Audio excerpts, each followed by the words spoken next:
para ulama-ulama sekalian yang hadir pada pagi hari ini. Alhamdulillah kita bisa berjumpa dalam acara yang mulia ini dalam rangka kerinduan kita kepada Rasulullah Sallallahu Alaihi Wasallam. Kita tadi membaca sebagian atau sepenggal dari kisah Rasulullah Sallallahu Alaihi Wasallam yang kita lantunkan bersama salawat-salawat yang kita lantunkan kepada Rasulullah Sallallahu Alaihi Wasallam. Itu pada bagian akhir satu surah itu ada kalimat yang menarik. Nah, insya Allah. Tapi biasanya jarang dibaca. Wa ala tafannuni wasifihi fi wasfihi yafna zamanu fihi ma'am yusuf. Kata Syahid, kata Habib Muhammad Al-Habsyi Ali Al-Habsyi. Jadi berbagai disiplin ilmu pengetahuan untuk menumpahkan keahlian mereka untuk bercerita tentang Rasulullah sampai kiamat pun mereka akan tidak selesai untuk bercerita tentang Rasulullah. Jadi memang Rasulullah sangat besar. Jadi ketika kitab tarikh pertama ditulis pada tahun 90 Hijriah pada zaman Umar bin Abdul Aziz, sampai sekarang ini sudah kitab tarikh ada ribuan ya. Misalnya berdasarkan tafannun, berdasarkan disiplin, ada yang disiplin ekonomi ya. Itu ada ulama namanya Abu Ubaid. Ulama namanya Abu Ubaid itu hidup sekitar tahun abad ke-4 Hijriah. Sebaya dengan Imam Syafi'i ya, sekitar abad ke-3 Hijriah. Abu Ubaid ini menulis kitab namanya Al-Amwal. Kitab ini khusus membahas tentang teori-teori ekonomi Rasulullah SAW. Diungkapkan dalam satu jilid yang cukup tebal. Ya. Dari Al-Amwal ini kemudian diterjemahkan dalam bahasa Inggris, dibaca oleh seorang ekonom Inggris namanya Adam Smith. Adam Smith. Biasanya kalau kita belajar pengantar ilmu ekonomi selalu dikenalkan tentang teori Adam Smith.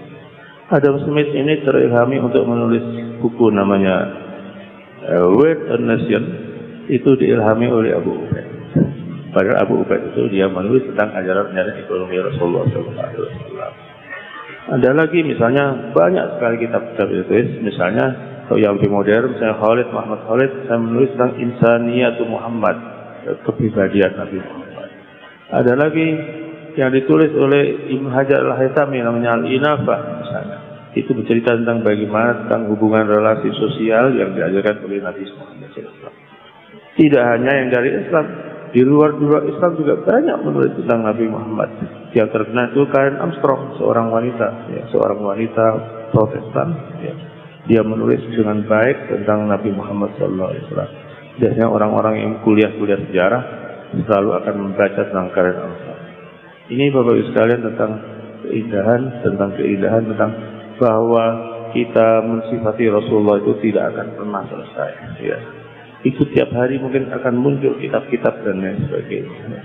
Yang ringkas mulai kitab paling mudah, paling ringan misalnya Kholasah Nurul Yakin misalnya, sampai kitab-kitab besar tentang tarikh Rasulullah SAW. Karena itu dalam riwayat dalam qiraah Ibnu Abbas, laqad ja'akum rasulun min anfusikum. Kalau Ibnu Abbas membacanya bukan anfusikum tapi anfasikum. Apa bedanya? Kalau anfusikum itu adalah diri kita semua. Tapi karena anfasikum itu artinya itu apa? Isim tafdil dari Nabi. Jadi orang-orang pilihan itu, jadi Nabi itu diutus dari pilihan orang-orang. Jadi orang-orang yang dipilih itu beliau ada yang terbaik. Jadi berbeda dengan anfusikum dengan anfasikum itu. Ini bisa kita baca dalam kitab Sayyid Muhammad Al-Barki dalam Al-Insan Al-Kamil. Nah, itu disebutkan tentang keindahan Rasulullah SAW. Jadi saudara-saudara Bapak Ibu sekalian, jadi kalau kita membaca tentang riwayat Rasulullah itu tidak akan pernah selesai. Karena apa? Karena di samping sisi objektif, ya, sisi objektif tentang kehidupan Rasulullah, tapi ada sisi subjektif kita, iman kita. kecintaan kita kepada Rasulullah ini membuahkan satu sisi yang baik. Karena itu berbeda dengan apa yang ditulis oleh orang-orang yang tidak beriman, dengan ditulis dengan orang beriman ketika menulis tentang sejarah Rasulullah Sallallahu Alaihi Wasallam. Jadi cintaan kita kepada Rasulullah ini itu sudah, kalau kita membaca tentang bagaimana para sahabat itu memberikan kerinduan mereka kepada Rasulullah itu sangat terasa, sangat terasa. Bagaimana kita yang jauh ini sudah disebutkan oleh Rasulullah bahwa ini orang-orang yang aku kagumi. Orang yang aku kagumi itu bukan para sahabat-sahabat yang dekat dengan Rasulullah karena mereka tahu tentang Rasulullah. Mereka melihat wajah Rasulullah. Ya. Wajah Rasulullah itu punya satu ciri. Ya. Ketika orang melihat wajah Rasulullah itu, dia langsung menyebutkan mengecik. Kata ada seorang Yahudi dulu pertama kali melihat wajah Rasulullah itu langsung menyebutkan ini wajah yang tidak pernah dan tidak akan berbohong. Lihat wajahnya. Jadi sudah plek itu sudah, ini namanya anfasikum itu. Dari anfasikum itu, dari orang-orang pilihan. Jadi dia tidak kecil, tidak pernah berbohong. Itu sudah terlihat wajahnya, kata orang Yahudi. Orang Yahudi Madinah. Itu wajah Rasulullah. Dan itu kecintaan mereka kepada Rasulullah begitu besar sehingga disebutkan dari beberapa kita disebutkan para sahabat itu kalau sakit itu senang. Kenapa? Karena sebab berjumpa dengan Rasulullah SAW. Kalau aku mati nanti ketemu Rasulullah SAW. Jadi Bapak Ibu sekalian jangan khawatir kalau kita beriman, kita sering membaca salat kepada Rasulullah, jangan khawatir su'ul khotimah. Ya. Jadi kadang-kadang kita yakin kita akan husnul khotimah itu pasti karena kita mencintai Rasulullah SAW. Dulu zaman ketika Rasulullah akan meninggal, ini sering kita ceritakan. Rasulullah memanggil Sayyidatina Fatimah, dipanggil Fatimah. Dibisikin Fatimah kemudian menangis. Sebentar kemudian Fatimah tersenyum. Dan dia tidak bercerita kepada siapa. Sampai beliau Rasulullah wafat, kemudian bercerita kepada Fatimah, mengapa engkau tersenyum, mengapa engkau menangis, kemudian tersenyum. Kata Fatimah, aku menangis karena Rasulullah mengatakan bahwa dia akan berpisah. Tapi kenapa aku tersenyum? Jauh. Tersenyum kemudian karena Rasulullah menyebutkan bahwa aku yang pertama kali menyusul dia. Orang yang pertama Rasulullah itu mereka bahagia karena mereka sudah pernah merasakan kenikmatan berkumpul dengan Rasulullah. Kata Rasulullah kepada para sahabatnya, asra'ukunna lihafandi asra'ukunna jadi.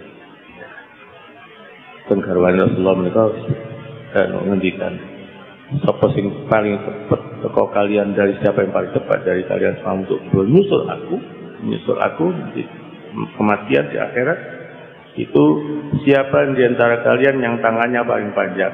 Wah ini maling nih kalau di Indonesia. Tapi namanya Aswad dan itu orang yang paling derma ya. Dari apa yang dia terima diceritakan bahwa Sayyidatina Aisyah itu berdasarkan hasil itu apa yang dia terima selalu diberikan kepada orang lain dan dia mengutus satu orang untuk memata-matai apa yang dikatakan orang yang diberikan. Ketika orang itu kemudian berdoa untuk Aisyah maka ditambahin hadiah.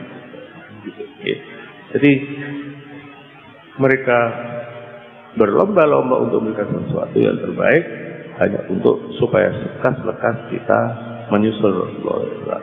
Tapi kita jangan cepat-cepat menyusul. Ya, karena apa? Modal cinta kita masih sedikit. Jadi, ya, kalau umur saya 68 tahun. Mungkin ada saya dengan Habib Abdul Qadir itu hampir sama umurnya. Tidak belum. Mungkin ada juga yang umurnya lebih jauh dari saya. Tapi untuk saudara bapak-bapak sekalian yang lebih muda mau menyusul silakan. Mau mendahului kami silakan. Kami terbuka. Jadi yang jelas modal kita sudah. Alhamdulillah kalau kita sudah tadi baca shalawat ini sudah kita sudah jelas. Kita yakin kalau kita mati akan disebut Allah. Dari itu kita, walaupun kita tidak bisa sempat berziarah kepada makam Rasulullah, tapi cinta kita kepada Rasulullah itu nanti akan menjadi lambang, ya. Akan menjadi lambang menyatukan kita kepada Rasulullah. Sehingga nanti tidak hanya di alam kubur, sampai di akhirat pun nanti kita akan menyatu dengan Rasulullah SAW.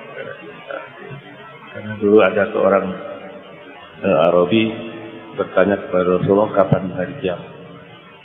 Kemudian jawab Rasulullah, memang kamu punya modal apa atau ada hari kiamat? Kata Rasulullah, aku tidak punya modal apa-apa. Kata orang Arabi itu, aku hanya mencintai Allah dan Rasul. Kata Rasulullah, anta ma'aman ahlaksa. Kalau gitu kamu nanti akan bertemu dengan orang yang kau cintai. Ya itu. Sudah cukup dengan cinta saja. Kita harus yakin dengan cinta itu nanti kita akan mendapatkan kehidupan yang baik di dunia dan akhirat. Allahumma sholli ala sayyidina Muhammad. Demikian, mudah-mudahan tradisi ini kita hidupkan. Jadi kalau ada selawatan, hadirlah sebagai lambang kita cinta kepada Rasulullah. Oh iya, mungkin saya peringatkan, kita perlu baca salawat 1000 kali sehari supaya nanti disambut oleh Rasulullah di kubur kita. Ya, itu kalau Habib Abdullah bin Al-Haddad mengajarkan itu, dia mengajarkan salawat begini menarik. Allahumma sholli ala sayyidina Muhammad ajada ma fi malah salatan wa salamat daimain bi dalamillah wa la yusul bi adati kulli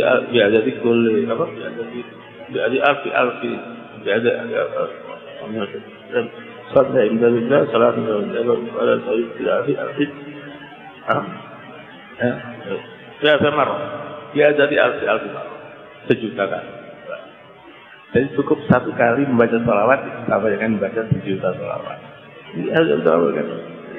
Jadi kalau Kanjeng Nabi menyebutkan cukup membaca 1000 untuk nanti akan aku jemput nanti di kuburnya, maka cukup dengan baca salawat sekali tapi sebut di alfi taruh 1 juta kali berarti kita sudah akan dapat. Ini ijazah dari Abu Abdullah. Memang Rasulullah mengajarkan seperti itu. Dulu pernah datang ke Maimunah. Maimunah membaca wirid panjang sekali. Subhanallah berkali-kali. Untuk apa kamu baca itu? Aku membaca sholat. Kata Rasulullah apa? Cukup baca ini. Subhanallah ada dama kholaq. Subhanallah maha suci Allah. Sebilangan apa-apa yang diciptakan oleh Allah Subhanahu wa taala. Allah miliaran, bukan triliunan. Jadi hitungannya sama. Itu diajarkan oleh Rasulullah. Jadi kalau kita membaca nama ya Allah, Allahumma sholli ala sayyidina Muhammad 1 juta kali, tulis oleh malaikat 1 juta kali. Terus sekali toh, wallahu muwaffiq ila aqwamit thoriq. Wassalamualaikum.